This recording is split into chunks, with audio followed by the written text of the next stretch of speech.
Thank you, Dr. Shahed. Thank you for the three speakers. I would like to just share with you some connections that came to my mind between the three presentations, very, very briefly, and then we open the discussion for questions and answers. What I have seen as a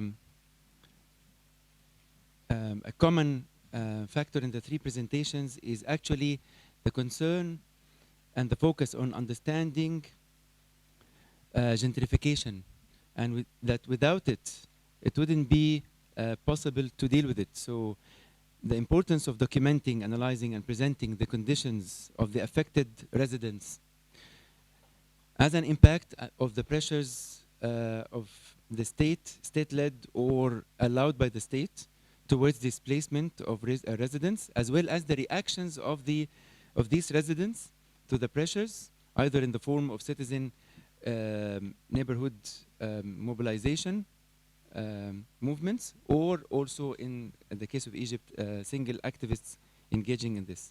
So I think that was also highlighted in a number of sessions today and yesterday, that bringing evidence from the ground on what is happening on the ground and documenting, analyzing, and showcasing these cases is vital as one resistance strategy. Based on it can be other actions that and strategies that follow. Also, what is learned from the first presentation of Dr. Sakizlioglu is actually that the pressure of displacement usually starts much earlier than the actual act of eviction or physical intervention. Hence, the resistance strategies need to be prepared with defensive measures early on as well. A third and last observation is actually the correlation that Dr. Ünsal has actually highlighted between urban transformation, opposition movements, and actually popular uprising, political uprising, and so on. And this is something I think that needs also to be taken into consideration, the link between the political context and the urban transformations. The three speakers more or less touched upon different aspects or different actually means of the strategies of resistance to displacement. I will leave it there, and maybe they can elaborate more in answering the questions. And so we can open the floor for questions. Hello, I just have two questions. The first one relates to, there is a missing link between the three stories, is that there is a stigmatization of these areas as being areas where insecurity, where crime happens. And I think there is a lot of connection in these areas in terms of controlling the informal economic sector of a city. Most of these areas are places where people work informally in the economy. And maybe there is a subtle analysis on how, by these neighborhood associations approving their role in improving the local economy of the city, they can actually gain more power in decision making. And this is number one. And the second thing is, and this is very important, is that do we really need a master planning answer to these questions? Because one of the issues of safety and security when you come to these neighborhoods is pushing them away from the city is actually a state way of maybe thinking of solving security issues. So what about we have a proactive reaction and proving that this will not solve security issue, actually it will make it more worse. I think there is a lot of research that needs to be done in that sense. So these are my two, I would like your views on these two issues. Okay, thank you. There was a question here. Hi, thank you for your presentations. I have a question for Özlem, which is about, I'm here. So you were actually pointing to the two, I'm not sure how separate components of the opposition movement. You showed a slide with the NGOs more related to, let's say, external actors with respect to the neighborhoods that are targeted by gentrification, and the neighborhood associations. And this is also mentioned in a paper by Tolga when he talks about the coalition to protect Sulukule, that was more artists and in comparison to the Tarlabashi neighborhood active groups. So for me, I'm interested to know what is the relationship between these two components. You didn't actually tell us much about how these two components interact. In my personal experience from Italy, it has always been a kind of contested and difficult relation, because usually these two components have different agendas and priorities. And I think the collaboration is crucial for the success of this. So I wanted you to expand on this. And then I was interested by Mohamed, the idea about the neglectful state. I think your take links interestingly with the previous discussion that we had at the end of the previous panel between the strong state that Hisham was referring to, what Aziz says about the opportunity for states to mitigate through taxation policies or other policies, and in general this whole idea of state-led gentrification. So how does the state lead gentrification? By neglect or by purposeful and purposeful policies that are actually aiming to something rather than withdrawing from intervention? Thank you. Yeah. Thank you. Catherine Skinky-Glacius, I'm a demographer, and I was interested in both Turkey and Egypt, what the role of the state is other than helping with evictions. Is there a part of the state that actually is supposed to be an advocate for the people that need housing? So, I mean, I keep hearing like this evil role, so I hate to say it like that, but is there, as opposed to just the civil society organizations coming up and the activists, is there a part of the state that actually acts on behalf of the residents, the owners, the tenants, the settlers? And also, what is the communication strategy that you've seen? Have you seen any effective communication strategies coming from the state to tell people what their alternatives are? Okay, thank you. Hello, my name is Ahmed Helmi, and I have to come out of the closet and tell you that I do represent a real estate investment company. I'll be grilled tomorrow morning. My question is to Mohamed concerning downtown Cairo. You've mentioned that there is gentrification taking place there. And actually, is there any displacement taking place there, or is just because you showed us renovations and restorations? So are you aware of any displacements taking place? So a good bunch of questions. Let's summarize them and go through them speaker by speaker, if you have response to them. There are points about the informal economy existing in these areas, and whether this can be taken into consideration in the resistance by improving this informal economy and strengthening it. This is one thing. The other thing is about safety and security issues, and whether these issues are also addressed. This can be also changing the stigmatization of these areas and helping residents to stand in these areas. There was a particular question for Dr. Özlem, so you answered that about the separate components. And then a comment about the neglect state. There is a question, two questions about the role of state generally, so maybe also if the speakers wants to touch upon that, and whether the state is using neglect as a strategy to lead the gentrification, and what are the other roles of the state in the housing sector apart from gentrification. Then comes the question about effective communication and the role of civil society organizations vis-a-vis the state. And then there was a question to Mohamed from Ahmed Elshahed. Okay, so we start. Yeah.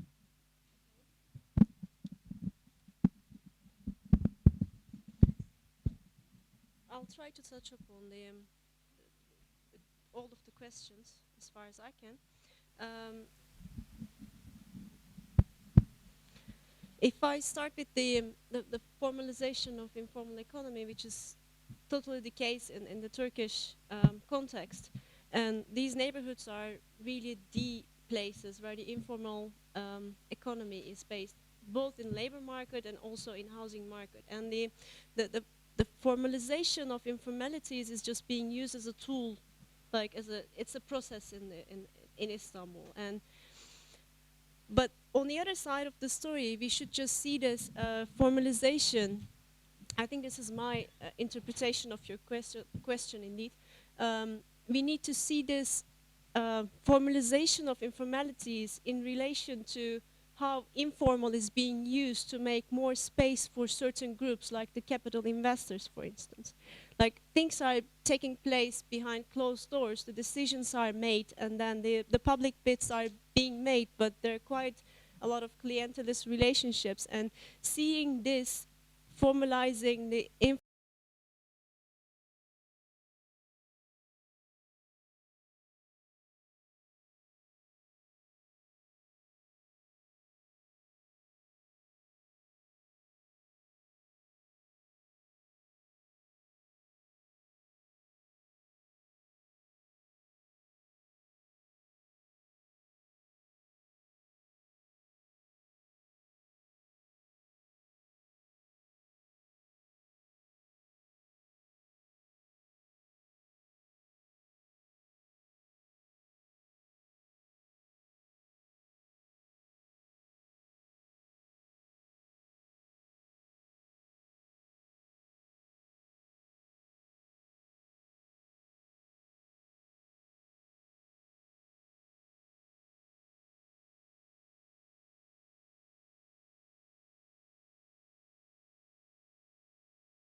building in collaboration with the mass housing administration in Turkey, which is a public administration and has rights to do all sorts of investments to make profit, but use that profit to make mass housing estates to house poor people. And that's the role. And through this institute, like through this administration, indeed, a big market, the real estate market, is being regulated, and this is the way. This has been the way that the Turkey found its way out of the crisis, economic crisis of 2000s and 2010. So, plus, I would say, this political economic picture that I just tried to make is goes hand in hand with the clientelist relations that are involved, because these houses are being used as a sort of political tools to get the votes of these people, and saying that they are given the keys to their apartment, which is not totally true. I mean, it's just the right to buy a house. We are not talking about like right to proper housing or rights of the low-income people.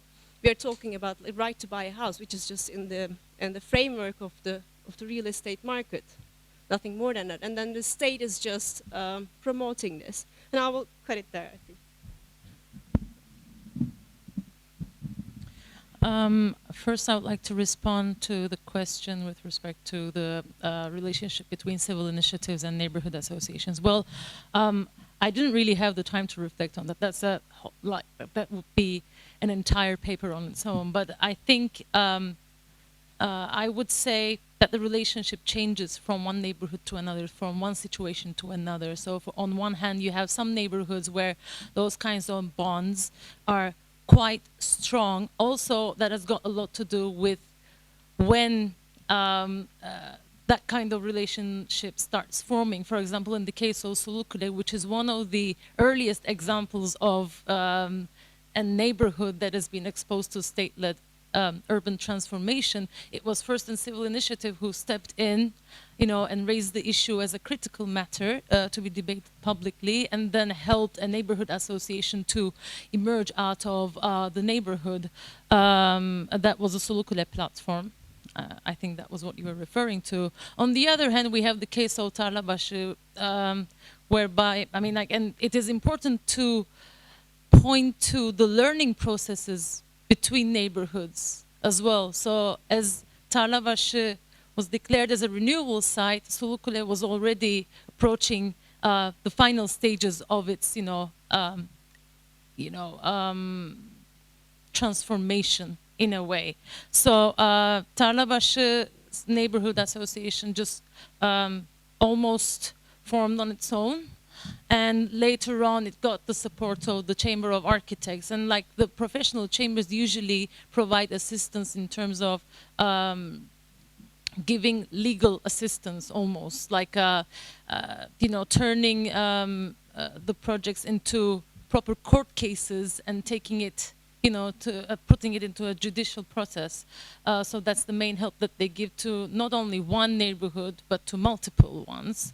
And there was some sort of a collaboration between the two bodies, let's say, although it was kind of short-lived. And on the other hand, we have some other neighborhoods like Fikirtepe, where the Istanbul planners, the Chamber of Planners, tried to approach the neighborhood and offer some sort of legal assistance, and the proposal basically backfired, and the president of the chamber started to receive like personal threat letters from the community saying, well, listen, it's our turn to benefit from the emerging mechanisms of urban rent, so stay away because we're about to make some money here. You see, so it changes from one situation to another. It's very important how the learning process is happening and how the community decides to take action towards the situation that they're facing. So it's a very, complex matter. I would like to also briefly reflect on the role of the state within all these very complex processes. Well, if there was a member of the state here, they would say, well, first of all, we are helping people get rich. Because their properties are getting valuable. But the other thing would be that we're providing those in need with housing. But as Bahar has pointed out, first of all, these are not given away for free. They're being sold to people. And the Mass Housing Administration of Turkey, yes, they're building social housing units, but they're also building for-profit housing on various parts of the country. And although there's no state scrutiny over the operations of the MHA because it has a special status, guess why? We know, if you have a look at the numbers publicly published on the website of the MHA, you can very easily tell that the big sum of the money that they have, the budget that they have, is being spent on for-profit housing for middle to upper middle class, groups, as opposed to those in need. So I would not be able to say that it, acts as an advocate at all. At most it acts as a mediator between communities and private developers, and makes the job easy for the private developers to operate, in different parts of the city. Mohamed, if you can, but also. if you can respond to the questions about civil society organizations and effective communication strategies, if possible, and Ahmed's question. So the question about the state, the neglectful state. Okay, so it's not only policies of neglect, there are also policies that, in a way, very much shape the urban future, such as directing private capital towards the urban periphery in the forms of developing gated communities, for example, but also the state's public housing program is very much based on new cities, which is a program that has been in place basically since the 70s and has a really dismal history. Hasn't really been successful in absorbing a population because a lot of these new parallel cities. So every city along the Nile has the old city along the Nile, and then there's the desert city that's built by the state, which is housing blocks and nothing else, and nobody wants to move there. There's no jobs, it's far, there's no services. So you have these kinds of policies that do, so besides neglecting, let's say, the urban cores across the country, there are these policies that are meant to sort of deflect or redistribute where wealth should go, but also where residents who need housing should go, that have hardly really worked. The new cities of gated communities have a very low occupancy rate. They're mostly it's a bubble for the most part that will probably never burst because we don't really have real market dynamics in a way. So you can keep building them forever, and you know they will always be sold, and so you have this weird kind of condition. On the other hand, the housing that's built for the poor in the desert, like I said, is also not functioning, which means that the informal urbanizing forces that are building in the peripheries of urban cores continue to flourish because they actually satisfy a market more than what the state offers. So it's not only about neglect, it's also about these kinds of policies. And just to give you an example of what, the most recent example of this neglectful policy, the government just yesterday or 2 days ago announced building a new capital that will cost $500 billion. It's like Mr. Evil or Dr. Evil, sort of like $500 billion. I don't know where this money is going to come from, but of course the idea that this money might even exist and then you'll build a new capital in the desert says to me, well, why neglect this urban core and why not invest that kind of money if it's available and actually provide an infrastructure, transport systems, upgrading the sewage system that probably hasn't really been upgraded for decades, and all these kinds of issues. So again, it's a policy of neglect that's intentional, that's meant to redirect capital into these gated prisons, I would say. So you have that. And of course, there is another important policy, which, important thing here, when I say state in Egypt, it needs a huge footnote, because I'm not sure what the state is. As a citizen of Egypt, I have very little say of what my state does and how it represents me. So the whole notion of the state is imprinted in quotes. This is one thing, but also you have particular institutions that function within the state, but they're sort of now supra, they're above, like the military. When it comes to land ownership, for example, the military is really what has the final say in what gets built, where, and it can provide land that was not on the market today, tomorrow, and make it directly available to an investor from Emirat to build whatever. So you have these kinds of conditions happening as well.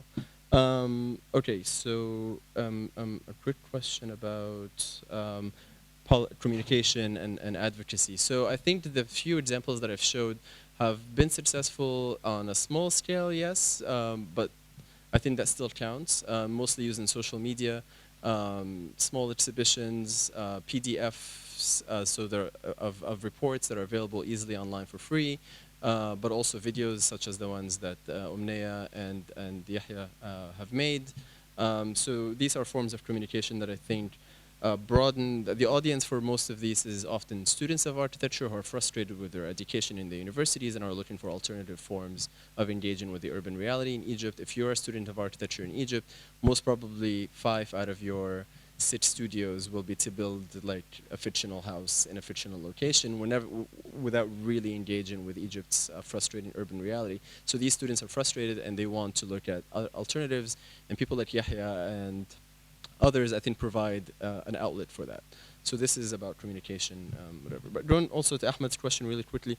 So I think the downtown example is not, I just put it in there as one of possible forms of gentrification that are happening, but I'm not saying gentrification as we understand it. This is what my chapter in that book is about. I'm not saying that gentrification as we understand it is, understand it from other global north examples is actually happening there yet quite the same way, which means that displacement is not happening at the scale that we've seen elsewhere, precisely because of the policies of neglect that have pushed out voluntarily a lot of the residents of the district, which means that there's a lot of vacancy, which means that things can happen in ways that are quite different from what we've seen elsewhere. That doesn't mean that the pending potential for more conventional gentrification is not there. It could still happen.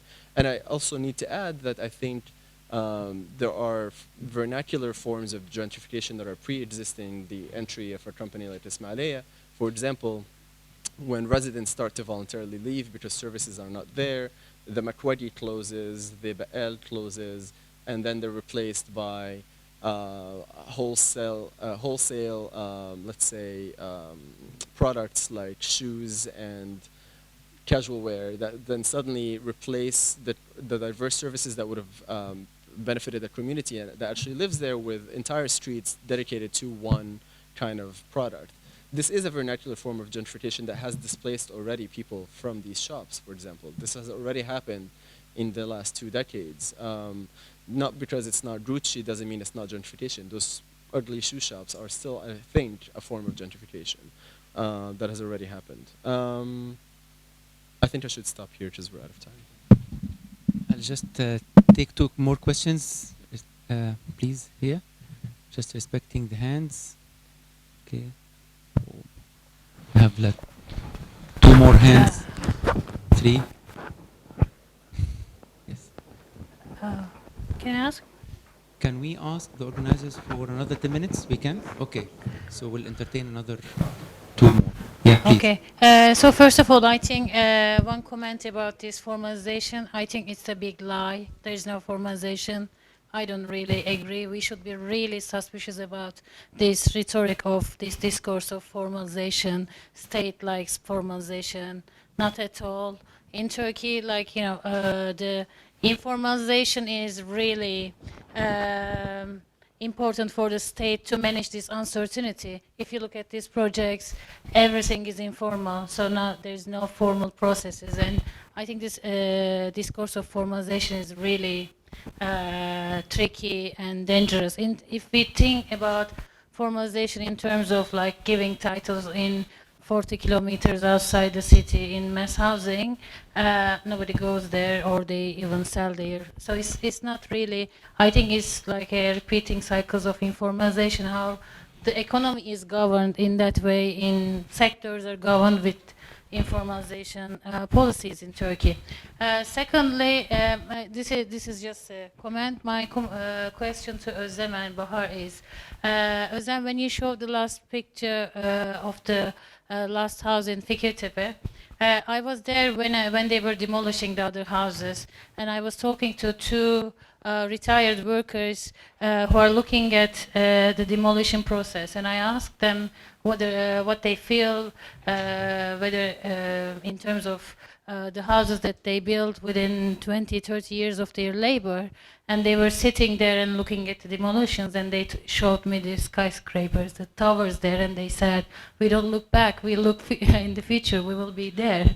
So when I was telling this to a colleague in Istanbul, as an observation, she said, yes, that is the case where the urban neighborhood movements fail, because although they like solidarity, multiplicity, but they lose when they sit, because the policies segregate them and make these arrangements and agreements individually with owners and separating them. So my colleague was telling me, like, this is where they lose, because when they sit in the room with the company or the municipality, they are alone. So what would you say about it? Okay, thank you. Yeah, George. A question about something we do not talk about so much. The focus on the resistance has been resistance by those who are in danger of displacement within gentrifying areas. And it seems to me one needs to consider that gentrification is not caused by what is happening within gentrifying areas. It's caused by something that's happening outside of the gentrifying areas. And one could easily make the argument, I think, that that even the in-movers into gentrifying areas from outside are being displaced. They fit directly into the definition of displacement. They are moving in. We've heard that in a number of quotes. They're moving in because they have no other place to go. And they need to leave because their rents are being increased, or they're under pressure to leave. And my question is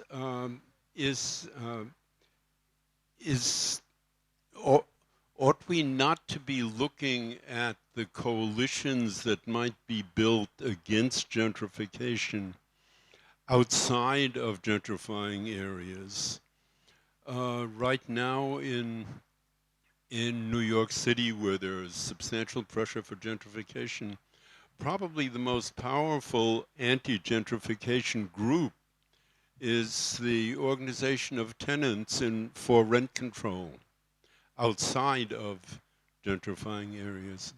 And there are many other ways in which what needs to be dealt with is really outside of the gentrifying areas. Things like minimum wage campaigns, for instance, that will permit people to both improve inside gentrifying areas and not be forced to move in. So the question is the possibilities of displacement broadly in the city as a whole and not just in gentrifying areas. Okay, thank you. Can we take two questions up there? And one here, I think, and then we close. Sorry. I have a quick question for the actual organizers of the event. Because I noticed in the section Gentrification in Beirut, the second panel, there was a bit of kind of redundancy where Marika had to actually say that the rest have already said what I have to say. And then with the second panel, which in your panel, I see an absence of actual Beirut in resisting gentrification.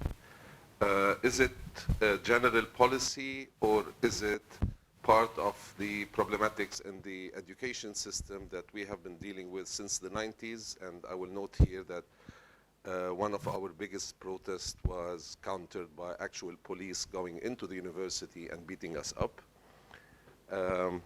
And am I just paranoid, or having the architecture department being called after Dar al-Handasa is actually a factor in deciding who comes and talks about resistance in the department? Thank you.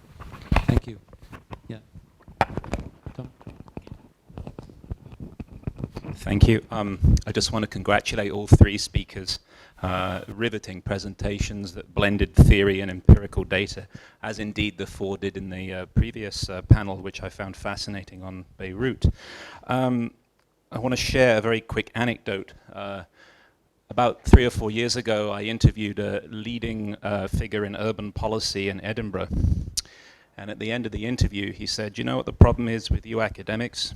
You're against economic growth. And you're against progress."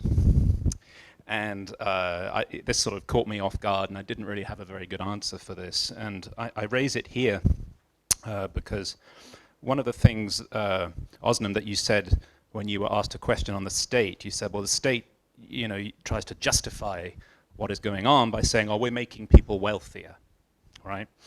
And I would add another challenge faced by oppositional movements to your list, which is this very powerful language of economic growth and national progress.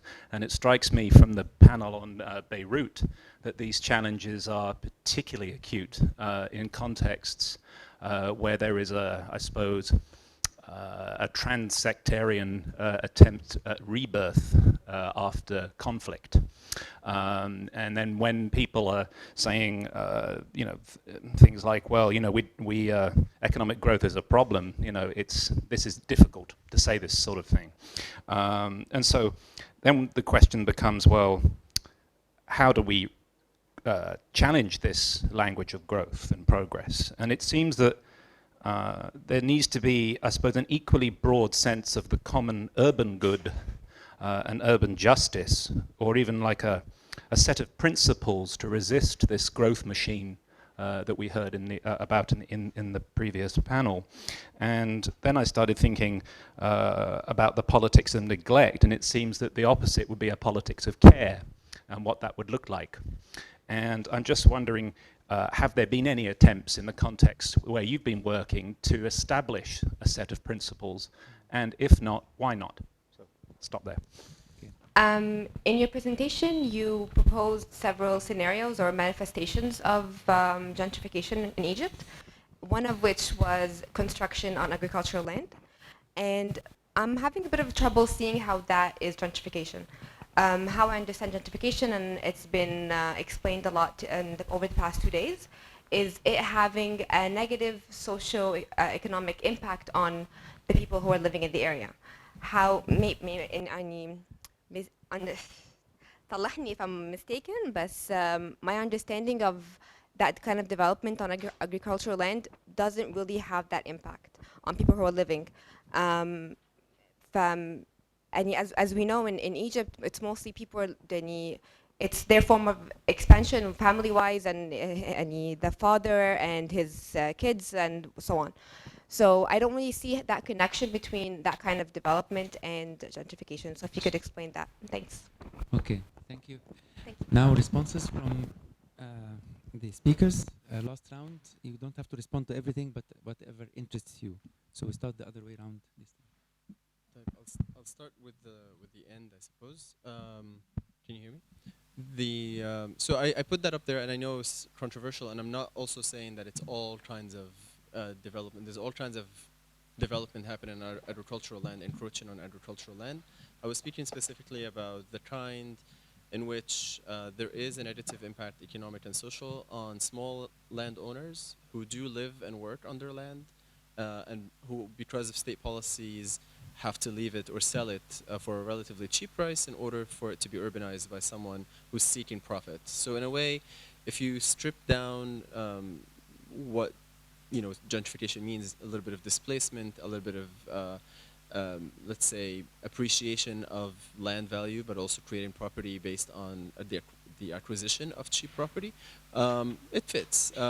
Some of it does, and as you know, not all of these encroachments are about poverty or about providing housing or about family growth. Many of it is investment, especially in Giza, and this has exploded in scale in the last 3 years.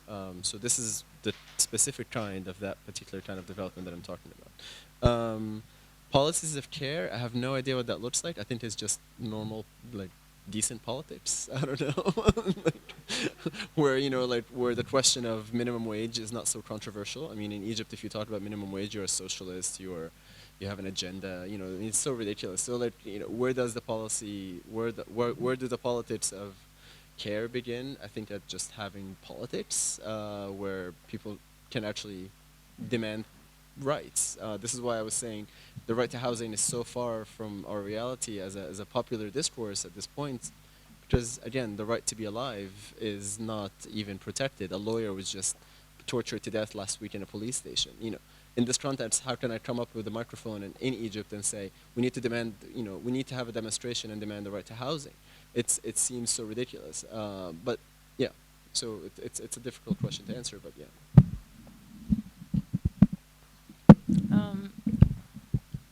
I'll reflect on 3 of the responses that came. First, I'll start with Ebru's point on individual and collective talks between developers and resident communities of transformation areas. Well, in Tarlabaşı there was a great awareness, in relation to that. I mean, the neighborhood association was well aware of the fact that the community would lose if people engaged in individual talks. So once the talks between the neighborhood association and the municipality and the developer failed, basically there was a decision taken by the neighborhood association, and the decision was that we are not attending any one-on-one talks. We will only attend collective talks, and that's the end of it, and normal talks with you. But then time starts working against the benefits of the community, as Bahar has raised, because due to the pressure building up, people start, giving in, and eventually engaging in those one-on-one talks. They lose tenants, they lose money, they lose business licenses, they're pressurized by the forces of transformation, and then they give in, and the rumors work all at the very same time. So it's a complex form of dynamics that come into play and unfortunately lead to the fragmentation of resistance. Well, I definitely do believe that coalitions outside gentrifying areas are essential for strong resistance at a citywide scale. But unfortunately in Turkey, I don't think we are there yet. For a long while, I attended the meetings of an initiative called Kent Hareketleri, Urban Movements. And it's interesting to attend those meetings over a long period of time, because you just sit there with the members of neighborhoods that have already been declared as renewal sites by the state. And you take the newspaper the next day and you read the news about the declaration, or another neighborhood being designated as a renewal area by the state, and the next week a member of that neighborhood comes to the meeting. And it's just a collection of people who are already members of those neighborhoods targeted directly by transformation. I think the reason, what explains this is that initially what led to state-led urban transformation in the big cities of Turkey was very specific laws targeting at inner city poverty areas which were under the strict governance of conservation norms. And also peripheral areas where some form of informality was still quite dominant. So people in the remaining areas were thinking, that has got nothing to do with me. Nothing is going to happen to me. So, I don't think I have a say here, or I don't think this is my problem.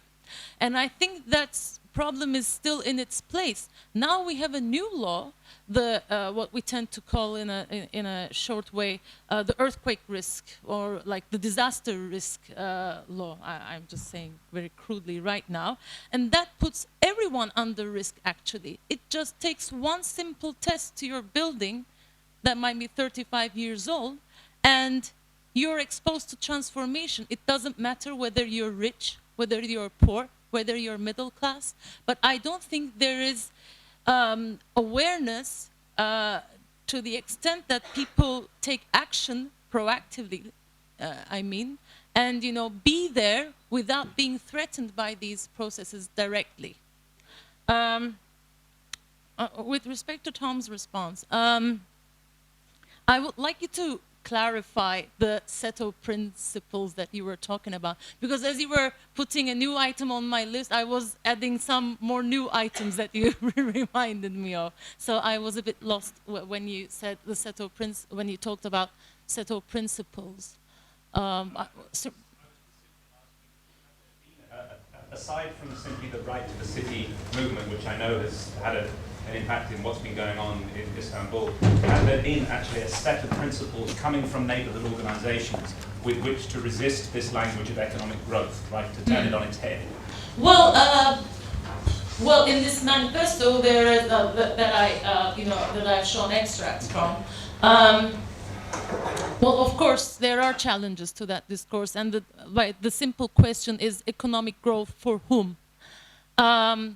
Who is, making the most of what is being profited from these areas? Well, because people are getting dispossessed and displaced and losing whatever they have at hand, and You know, who is the one really getting rich over here? That is one of the counter arguments that has been put forth. I'm happy that you raised this issue. I'll not pass this on.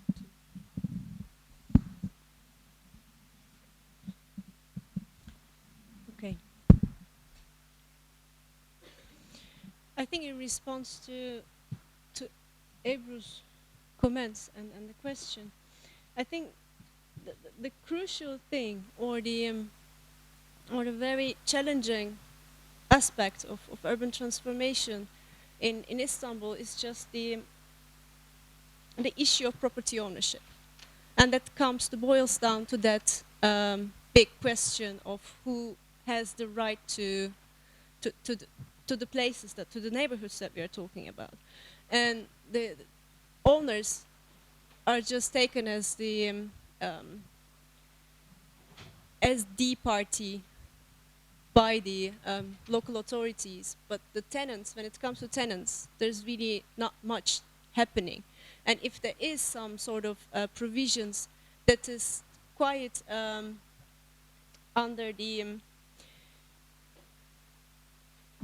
for the benefit of the political gains of the parties involved, and we should really just think about this issue of property ownership. I think it's also quite relevant to the case of Beirut or Cairo, and where the properties are owned mostly by people who are occupying these places.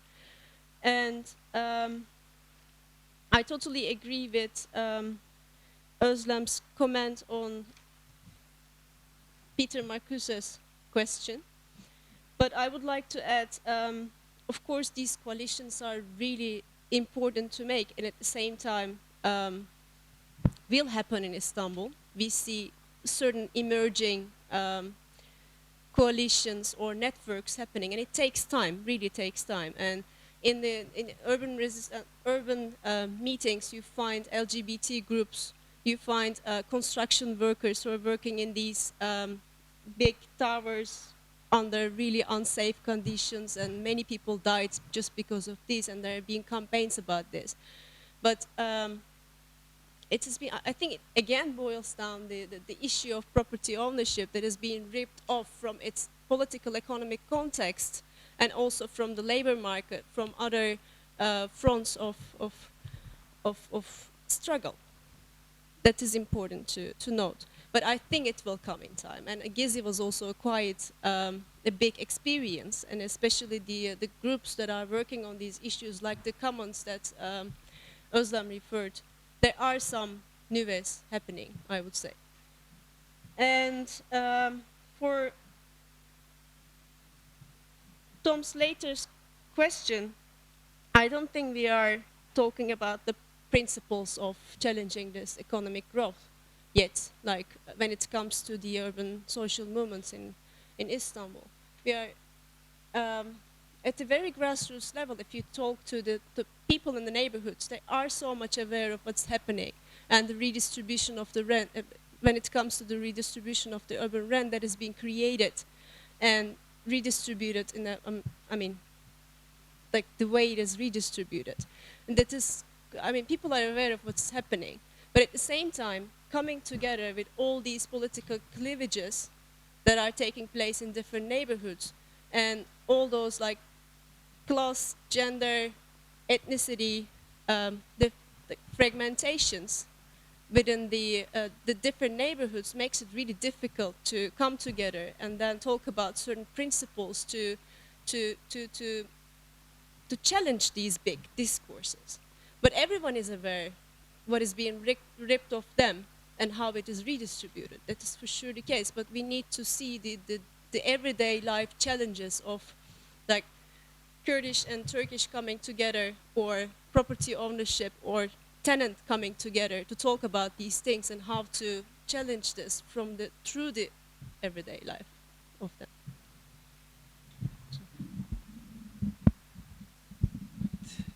If you allow me to add two very quick remarks or responses.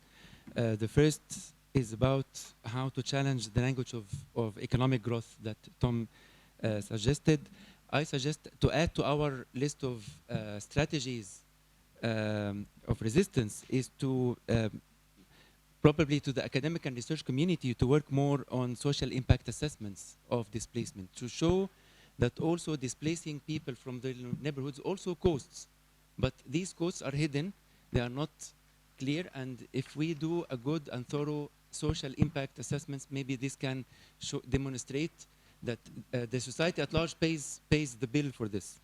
We need also urban policy analysis, good urban policy analysis to show the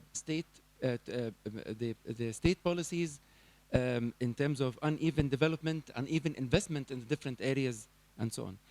The last point is about, it came as a response to the question of effective communication strategies, and I think we have a rhetoric that is very much against state position, and although I might agree on this, we need not to give up an interaction with the state. We need to still engage with the state and to see ways of effectively communicating with it. I will give one example.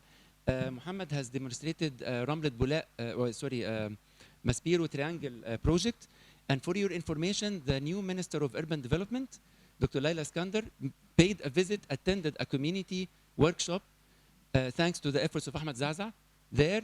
So a minister coming to see this and having a look at the proposals by the community. So we shouldn't give up. We need to engage. Yes, we have all these diverse kind of strategies, but amongst them also is to see ways of how to engage and communicate effectively with the state. I would like to thank our speakers. Thank you for your attention. And the next keynote 2 session will start at 5:45. So please be there.